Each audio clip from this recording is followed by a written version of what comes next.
ନୂଆପଡ଼ାରେ ଶିଶୁ ଶ୍ରମିକ ସଚେତନତା ଶୋଭାଯାତ୍ରା। ନୂଆପଡ଼ା ଜିଲ୍ଲା ମୁଖ୍ୟାଳୟରେ ଜିଲ୍ଲା ପ୍ରଶାସନ ତଥା ଶ୍ରମ ବିଭାଗ ତରଫରୁ ଶିଶୁ ଶ୍ରମିକ ସଚେତନତା ଶୋଭାଯାତ୍ରା ଅନୁଷ୍ଠିତ ହୋଇଯାଇଛି। ଜିଲ୍ଲାପାଳ ମଧୁସୂଦନ ଦାସ ନିଜ କାର୍ଯ୍ୟାଳୟରୁ ପତାକା ପ୍ରଦର୍ଶନ କରି ସଚେତନତା ରଥ ଓ ର୍ୟାଲିର ଶୁଭାରମ୍ଭ କରିଥିଲେ।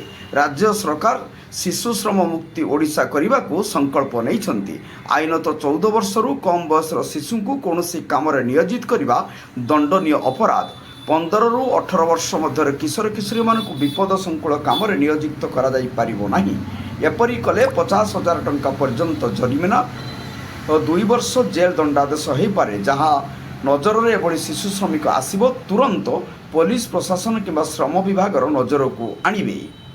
ଏହା ସହିତ ଜିଲ୍ଲାରୁ ପ୍ରବାସୀ ଶ୍ରମିକ ଚାଲାଣ ଏବଂ ମାଦକ ଦ୍ରବ୍ୟ ବ୍ୟବହାର ସମ୍ପୂର୍ଣ୍ଣ ବନ୍ଦ କରିବା ପାଇଁ ଜିଲ୍ଲା ପ୍ରଶାସନ ଜନସାଧାରଣଙ୍କୁ ସଚେତନ କରିବା ସହିତ ସେମାନଙ୍କ ସହଯୋଗ କାମନା କରୁଛି।